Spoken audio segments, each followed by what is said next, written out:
இளம் பவுலரை நம்பவில்லை. Batting, bowling மற்றும் கேப்டன்சியிலும் வேஸ்ட். மும்பையை தோற்கடித்த ஹர்திக் பாண்டியா, என்ன நடந்தது? சிஎஸ்கே அணிக்கு எதிரான போட்டியில் மும்பை அணியின் தோல்விக்கு அந்த அணியின் கேப்டன் ஹர்திக் பாண்டியாவே காரணமாக அமைந்துள்ளார். சிஎஸ்கே அணிக்கு எதிரான போட்டியில் மும்பை அணி 20 ரன்கள் வித்தியாசத்தில் மும்பை அணி தோல்வியை சந்தித்துள்ளது. வான்கடே மைதானத்தில் நடைபெற்ற இந்த போட்டியில் மும்பை அணி தோல்வியடைந்தது ரசிகர்களிடையே அதிர்ச்சியை ஏற்படுத்தியுள்ளது. வழக்கமாகவே சிஎஸ்கே அணியிடம் தோல்வியடைய மும்பை அணி நிர்வாகம் விரும்பாது என்பது குறிப்பிடத்தக்கது. அதன் காரணமாகவே மற்ற அணிகளை விடவும் சிஎஸ்கே அணியை வெல்ல வேண்டும் என்பதில் மும்பை அணி நிர்வாகிகளும் தீவிரமாக இருப்பார்கள். கடந்த 3 சீசன்களில் சிஎஸ்கே அணி 2 முறை கோப்பையை வென்றதன் காரணமாகவே மும்பை அணியின் கேப்டன்சியில் இந்த சீசனில் மாற்றம் செய்யப்பட்டது. இந்த நிலையில் ஹர்திக் பாண்டியாவே மும்பை அணியின் தோல்விக்கு முக்கிய காரணமாக அமைந்துள்ளார். சிஎஸ்கே அணிக்கு எதிரான போட்டியில் களமிறங்கிய ஹர்திக் பாண்டியா 6 பந்துகளில் 2 ரன்கள் மட்டுமே எடுத்து வெளியேறினார்.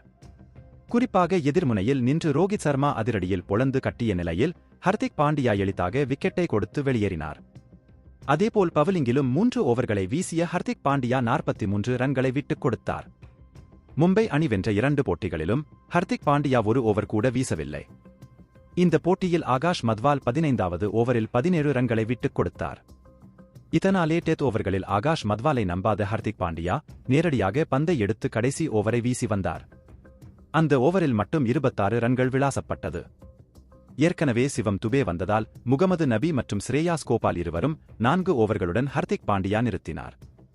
ஸ்ரேயாஸ் கோபாலுக்கு இன்னும் 1 ஓவர் கொடுத்து முயற்சி கூட செய்யவில்லை. இளம் வீரர்களான ஆகாஷ் மத்வால், ஸ்ரேயாஸ் கோபால் ஆகியோரை நம்பாமல் கடைசி ஓவரை வீச வந்ததே மும்பை அணியின் தோல்விக்கு காரணமாக அமைந்துள்ளது. இதனால் மும்பை அணி சொந்த மைதானத்தில் சிஎஸ்கே அணியிடம் பரிதாபமாக தோல்வியை சந்தித்துள்ளது. இந்த சீசனில் மும்பை அணி பெறும் 4வது தோல்வி இதுவாகும். இதனால் புள்ளிப்பட்டியலில் 6 போட்டிகளில் விளையாடி 2 வெற்றி, 4 தோல்விகளுடன் 4 புள்ளிகள் பெற்று 8வது இடத்திற்கு தள்ளப்பட்டுள்ளது.